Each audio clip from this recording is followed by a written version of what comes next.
जहरीली शराब से मौत का आंकड़ा। अब तक सिवान में 20 और छपरा में 12 ने तोड़ा दम। पूर्ण शराबबंदी वाले बिहार में एक बार फिर जहरीली शराब कहर बरपा रहा है। मौत का सिलसिला थम नहीं रहा। इलाज के दौरान बीमार दम तोड़ दे रहे हैं। सिवान और सारण जिले में शराब पीने से अब तक 32 लोगों की मौत हो चुकी है। सिवान में जहरीली शराब के सेवन के बाद जहां 20 लोगों ने दम तोड़ दिया, वहीं छपरा में अब तक 12 लोगों की जान चली गई है। बेंच डेस्क और हैंड वॉश सब कागजों पर बंद, बोरिंग भी चालू। बिहार के शिक्षा विभाग में घपले घोटाले की बात नई नहीं है। एक बार फिर मुजफ्फरपुर से है, जहां कागजों पर खर्च दिखाकर बड़े घपले को अंजाम दिया गया। स्कूलों में बेंच डेस्क कागजों पर दिखा दिया। अधिकारियों ने जांच रिपोर्ट में बंद समरसीबल को भी चालू कर दिया। जो हैंड वॉश स्कूल में है ही नहीं, उसे भी चालू अवस्था में दिखा दिया। डीएम की ओर से कराए गए सत्यापन में हकीकत उजागर हुई। बिहार में आरजेडी विधायक को फोन पर धमकी। बिहार में आरजेडी विधायक से फोन पर रंगदारी मांगी गई और रंगदारी नहीं देने पर उन्हें जान से मारने की धमकी दी गई। मीडिया रिपोर्ट के मुताबिक राष्ट्रीय जनता दल के बाजपट्टी से विधायक मुकेश कुमार यादव को उनके मोबाइल नंबर पर फोन कर यह धमकी दी गई है। बताया जा रहा है कि राजद विधायक ने से 25 लाख रुपए रंगदारी की मांग की गई थी। दारू माफिया पर सीसीए लगेगा। शराब पीने से मौत पर मंत्री रतीश शदा बोले। बिहार के सिवान और सारण जिले में शराब पीने से मौत का सिलसिला जारी है। दोनों जिले में कुल मिलाकर अब तक कम से कम 24 लोगों की मौत हो गई है।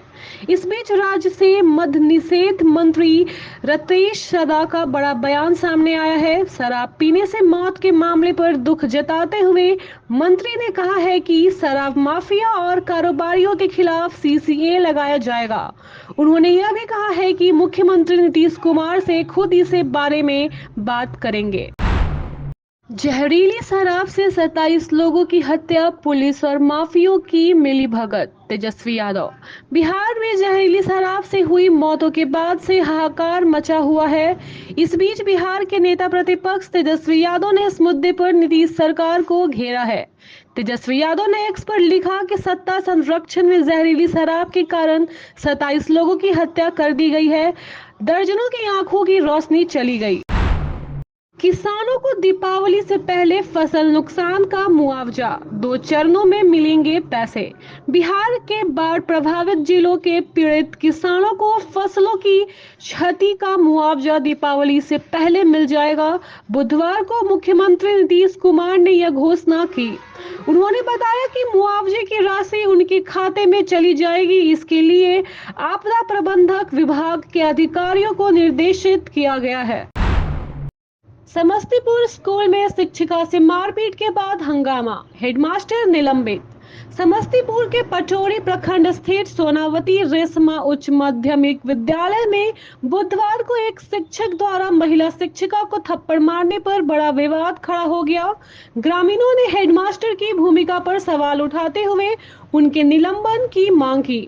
बीओ की जांच रिपोर्ट के आधार पर जिला शिक्षा अधिकारी ने हेडमास्टर को तत्काल प्रभाव से निलंबित कर दिया। जदयू महासचिव मनीष कुमार वर्मा ने बेतिया में कार्यकर्ता समागम को संबोधित किया।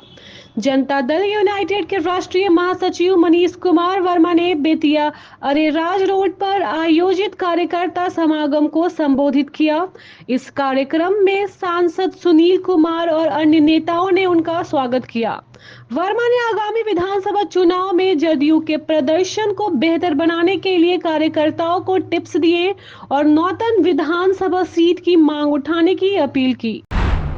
बिहार में 5 जिलों के डीओ पर कार्रवाई, लापरवाही के चलते विभाग ने उठाया सख्त कदम। बिहार के शिक्षा विभाग ने पटना, सिवान, जमुई, बांका और सहरसा जिले में जिला शिक्षा पदाधिकारियों पर बड़ी कार्रवाई की तैयारी शुरू कर दी है। 9 अक्टूबर तक भुगतान न होने पर अपर सचिव संजय कुमार ने विभागीय कार्रवाई की अनुशंसा की है। इसके बाद संबंधित अधिकारियों पर अनुशासनात्मक कार्रवाई का निर्णय लिया गया है, जो जल्द लागू होगा।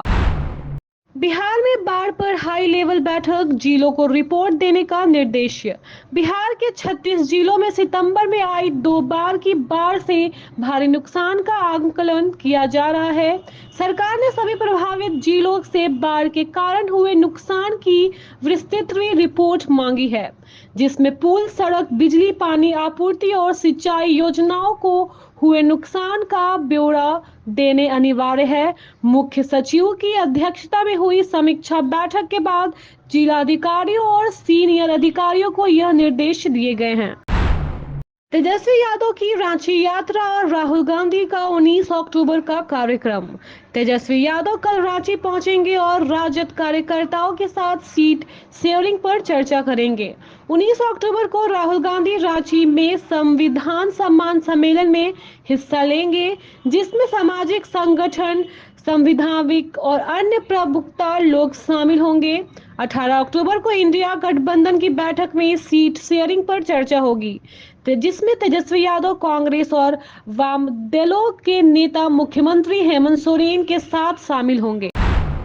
जेएमएम और बीजेपी के बीच सीधा मुकाबला, विकास और चुनौतियां। पोटका विधानसभा अनुसूचित जनजाति के लिए आरक्षित सीट है, जहां 3,09,894 वोटर हैं।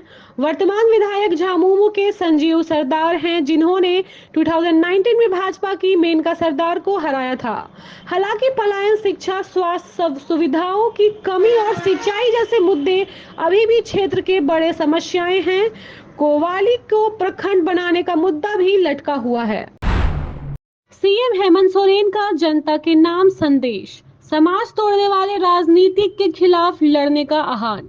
मुख्यमंत्री हेमंत सोरेन ने जेल से लौटकर सत्ता संभालने के 100 दिन पूरे होने पर एक संदेश जारी किया। उन्होंने कहा कि चुनाव आयोग ने झारखंड विधानसभा चुनाव की घोषणा कर दी है और हमें भाजपा व विपक्ष के धनतंत्र, झूठ और समाज तोड़ने वाले राजनीतिक के खिलाफ मिलकर लड़ना है। सादगी और ईमानदारी के प्रतीक रिक्शा से चुनाव प्रचार करने वाले नेता पूरनचंद, जो अब दिवंगत हो चुके हैं, अविभाजित बिहार के राजनीतिक के एक बड़े नाम थे।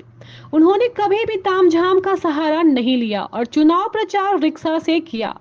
इस दौरान उनका मशहूर चुनावी गीत बरगद का प्रचार रस्ते रस्ते पूरन का प्यार रस्ते रस्ते लोगों में लोकप्रिय हुआ। पूरनचंद ने 4 बार डाल्टनगंज विधानसभा क्षेत्र का प्रतिनिधित्व किया। पहली बार 1967 में संयुक्त सोशलिस्ट पार्टी से और बाद में जनता पार्टी के टिकट पर 1977 में। हटिया विधानसभा लगातार चौथी बार कोई नहीं बना विधायक। हटिया विधानसभा सीट का इतिहास 1977 से शुरू होता है और अब तक 11 बार चुनाव हो चुका है। इस सीट से पहले विधायक सुबोधकांत सहाय ने लगातार 3 बार इस सीट का प्रतिनिधित्व किया। हालांकि लगातार 4 बार कोई भी प्रत्याशी विधायक नहीं बन सका है। सुबोधकांत सहाय ने साथ राम जी लाल सरंडा और नवीन जायसवाल भी इस सीट से 3-3 बार जीत चुके हैं। झामुमो में टिकट की होड़, 500 लोगों ने 51,000 रुपए देकर लिए फॉर्म। झारखंड मुक्ति मोर्चा में चुनाव टिकट की चाह रखने वाले प्रत्याशियों के लिए आवेदन प्रक्रिया शुरू हो गई है। पार्टी कार्यालय में 51,000 रुपए की फीस के साथ 500 से अधिक लोगों ने फॉर्म लिया है। मांडू विधानसभा से झामुमो नेता फागू बेसरा ने कहा है कि यह सीट झामुमो की पारंपरिक सीट है। इंडिया गठबंधन का खाका तैयार, आजूसू के लिए 10 सीटें, मांडू और बड़कागांव पर खींचतान। एनडीए गठबंधन का खाका लगभग तैयार है, जिसमें आजूसू को 10 सीटें मिल सकती हैं, लेकिन मांडू और बड़कागांव पर विवाद जारी है। भाजपा इन दोनों सीटों को देने को तैयार नहीं है, जबकि आजूसू की मांग जारी है। भाजपा 2D सीट आजूसू को देने के लिए सहमत है, बशर्ते एक सीट सुदेश महतो के लिए हो। अर्जुन राम मेघवाल ने धनबाद में राज्य सरकार पर लगाए फंड डायवर्जन के आरोप। धनबाद केंद्रीय कानून और न्याय मंत्री अर्जुन राम मेघवाल ने धनबाद के अग्रसेना भवन में भाजपा अनुसूचित जाति मोर्चे के प्रबुद्ध सम्मेलन में भाग लिया। उन्होंने राज्य सरकार पर मुख्यमंत्री मैया समान योजना में फंड डायवर्जन का आरोप लगाया। साथ ही झारखंड में दलित आदिवासियों पर अत्याचार बढ़ने की बात कही। टाटानगर स्टेशन पर ट्रेनें रद्द होने से यात्रियों का हंगामा। जमशेदपुर टाटानगर रेलवे स्टेशन पर ट्रेनों के रद्द होने और लेटर तिथि को लेकर यात्रियों ने जमकर हंगामा किया। 17 और 18 अक्टूबर को 19 ट्रेनों के अचानक रद्द होने के कारण यात्रियों को भारी परेशानी हुई। टिकट वापसी में हो रही दिक्कतों और बिना पूर्व सूचना के ट्रेन रद्द होने से नाराज यात्रियों ने टिकट काउंटर और पूछताछ केंद्र पर विरोध जताया। टाटा स्टील को safety and health excellence award 2024। Jamshedpur Tata steel को वर्ल्ड स्टील एसोसिएशन द्वारा safety and health excellence award 2024 से सम्मानित किया गया है। यह सम्मान कंपनी के अत्याधुनिक ऑनलाइन फर्जिंग असिस्टेंस मॉडल के लिए दिया गया है, जो ब्लास्ट फर्नेस के गैस क्विलिंग प्लांट में विस्फोट के जोखिम को पूरी तरह खत्म करता है। Thank you so much for watching this video. Don't forget to like, comment, share, and subscribe.